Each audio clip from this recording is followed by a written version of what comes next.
Welcome.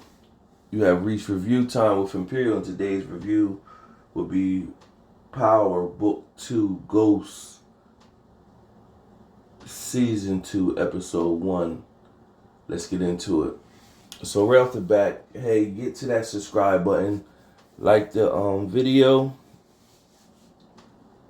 I'll wait.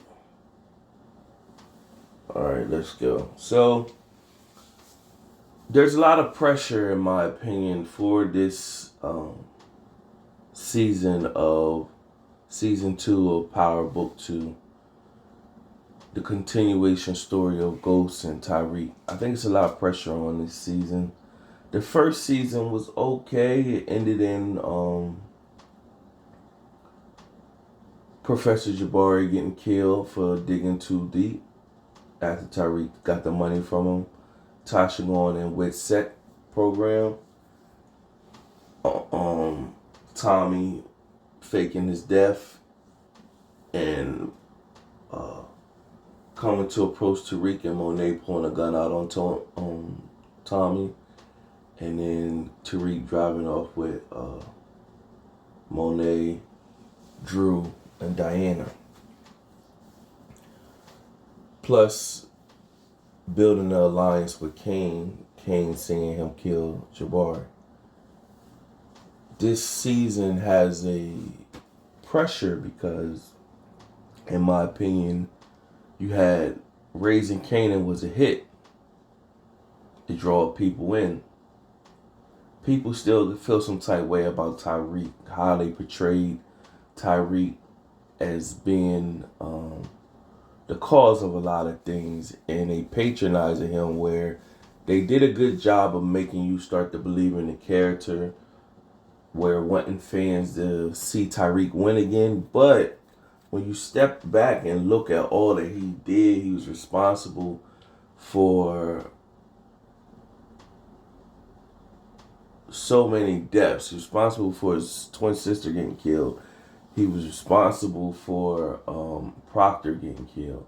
He was trying to set his Uncle Tommy up. He killed his dad. Like, the betrayal that they exhibited with Tyreek, it just left like that was okay, all that he did. So that's why I think they really didn't kill Ghost off, like where we could officially say Ghost is dead. And I think they left that ended where they can leave a gateway for Ghost to return where he really didn't kill him or whatever. And it's, a whole bunch of videos out there to break it down, fan theories on how Ghost could have survived that. The one thing that sticks with everybody is, how did he survive falling off that ledge like that? So that's the part that, that part ain't making sense. And on this episode, there is a flashback. Tyreek is thinking back mentally the killings and the shootings, and he do a flashback looking at his dad, and it just shows Ghost hitting the ground and Tommy consoling him, and he's sitting there with the blood and everything. So it just kind of really reiterate what maybe he is dead, but they still left that open-ended. They had a funeral casket. We didn't see nobody. One thing that Power has done over the years is when a person is passed, they show them on the slab and show that, that's officially the body. They did that with Angela. They did that with Kanan or whatever. And on this episode, they do that with Jabari. So it's a thing that Power does just to confirm somebody did. Of course, we didn't see that with Ghost. So that's the part that leaves it kind of, the mystery is open-ended. So this series has to bring it, not only that, Raising Kanan was a hit. Everybody was tuned in. The BMF series finale just took place. That was a smash. That whole series was a smash. Now you got these guys up next. So it's like they got to bring it, and the storyline has to be good. So wait and see. First episode, to me, they ended with a bang that last episode. So I don't know if it was too much for them to come back with it, but they should have hit it hard on the first episode because of the success of Raising Kanan and the success of BMF. This episode 1 was a filler to me. It just showed it wasn't. They gotta stop. Like season 1 was pretty much picking up a couple days after Ghost was killed. This season 2 was picking up a couple of days after he killed Jabari, or it was pretty much the very next day, or whatever. So you got to think this is all still a whole. This is months. All this we watched in season 1 of Ghost, book 2, Power of book 2 was all a couple months, and this is picking right up. So I think they gotta give some space with this storyline going on. Maybe when they do that little halfway point, they give some space. I think it's just too congested or whatever. But who knows? This is picking right back up. They pretty much Officer Ramirez. They put his gun at the site of Jabari, so that they could think that Officer Ramirez killed Professor Jabari, tying him in that he was digging and stuff like that. Now Officer Ramirez has disappeared. Now they see Carrie, Professor Carrie. The detective wheels her in. She comes to the police station and she pretty much confirms the body of Jabari. She was crying, and the detective is looking at her like, "Oh, you seem a little close to it. It's just been Professor." And she pretty much admitted that they used to mess, but he was like, he went the list of students she had because the two could tie. And when they was at the murder scene, they found the gun of Ramirez, but they didn't want to put that out there yet. Because it does put a stain on the force. So they didn't put that. They found his gun at the scene. So that's going to be, like, I guess, the theme of this whole season with that. You meet Mecca, which is going to be Tejada's new connect. You see him with Kane, and you see Guap and some old people that used to roll with Guap. They try to turn on Mecca and Kane, and they handle their situation. One of them got out. So Mecca calls Kane in and pretty much he told Kane, what you do here, he had him tied up, gave him a knife, and pretty much what you do here is how, I look at you. And so Kane pretty much let the dude out and basically said he want to physically show this dude that he can handle himself. So he let the dude out, dude try to fight him. He caught Kane with a punch or two, and then Kane just maneuvered him and snapped his neck. Pretty much told Mecca, "I don't have nothing to prove to you. This is just me." And so when they were like at an airport or a private airport or whatever, and Kane got a chance to see the birds he had. And so, that's where the new connect part comes in. Meanwhile, with the Tejadas, Drew is dealing with, still recovering from getting shot. And he is holding Monet responsible. He feeling some type of way.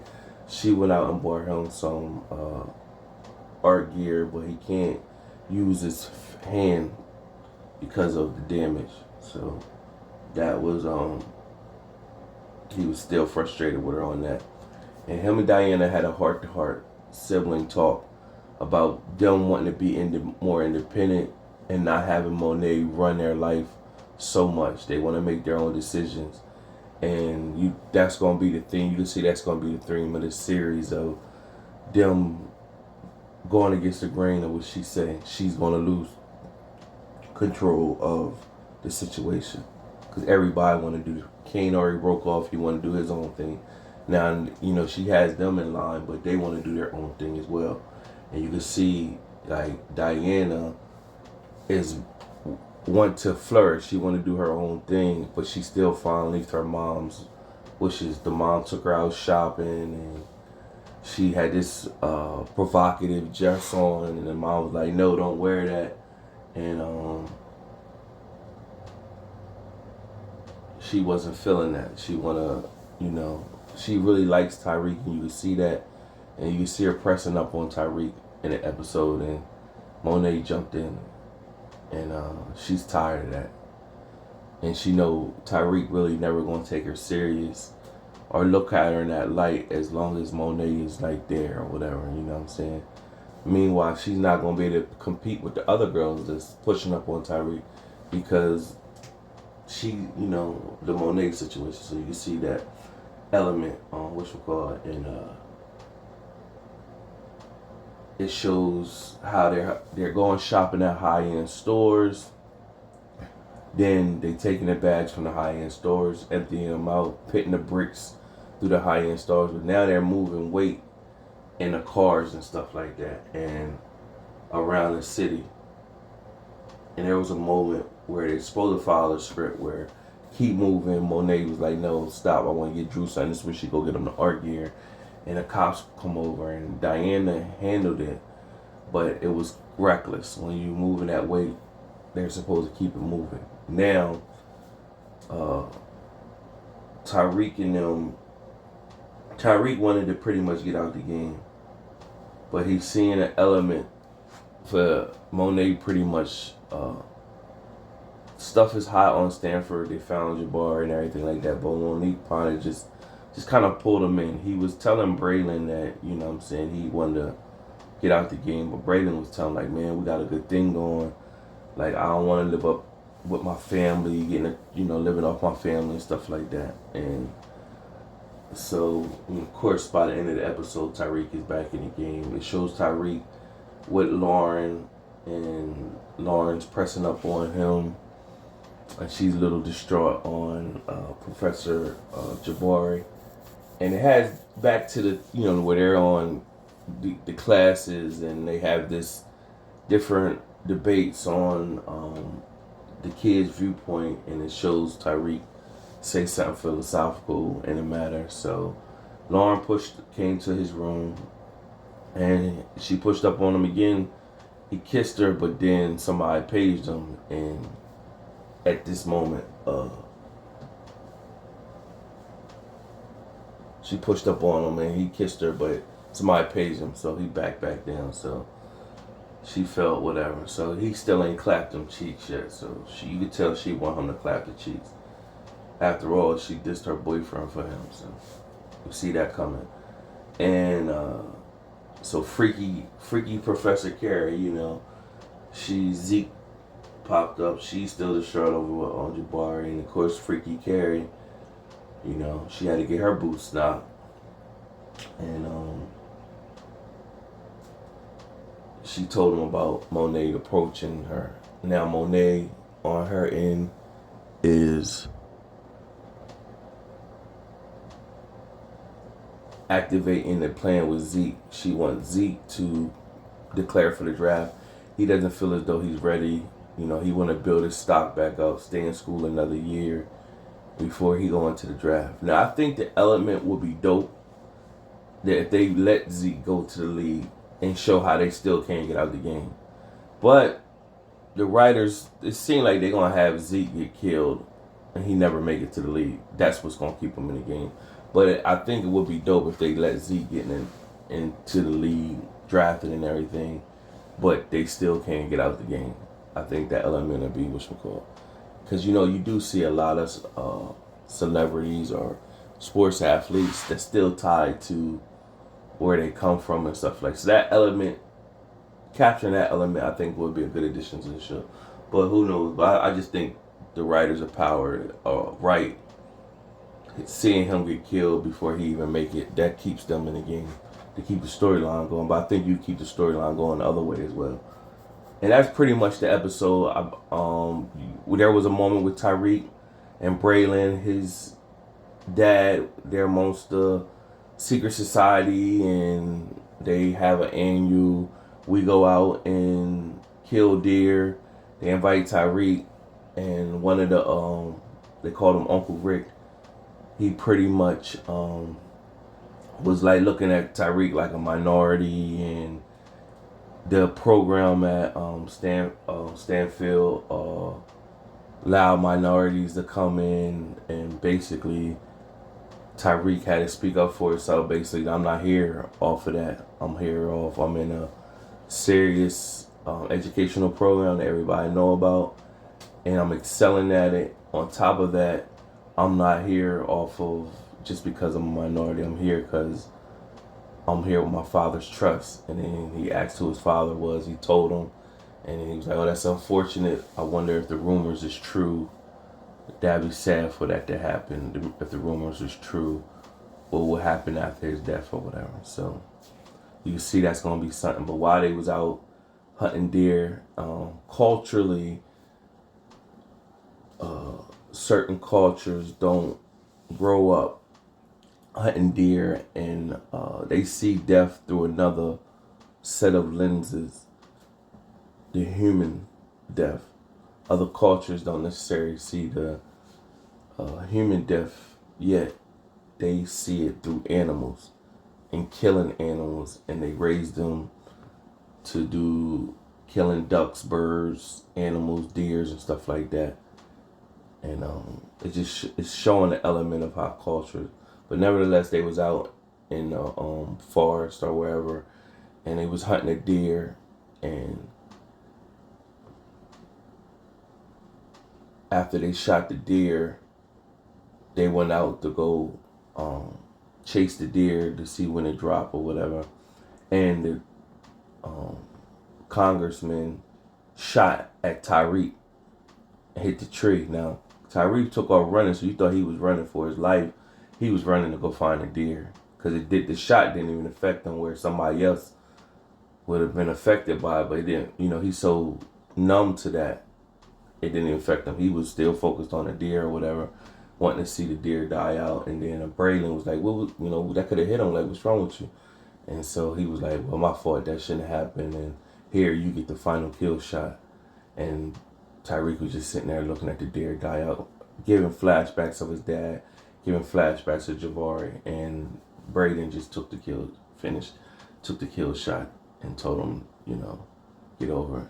So I think this semester you're gonna have to dig deeper, because Braylon went this game so much. You have to dig deeper with him, and he gonna have to get his first kill. I think what's going to the campus is gonna be so hot. They're gonna go to Effie's campus and get things going out there with her or whatever. And they need to have her character more into the storyline. So hopefully this season they do. Other than that, subscribe to the channel, like the video like I stated. Till next time.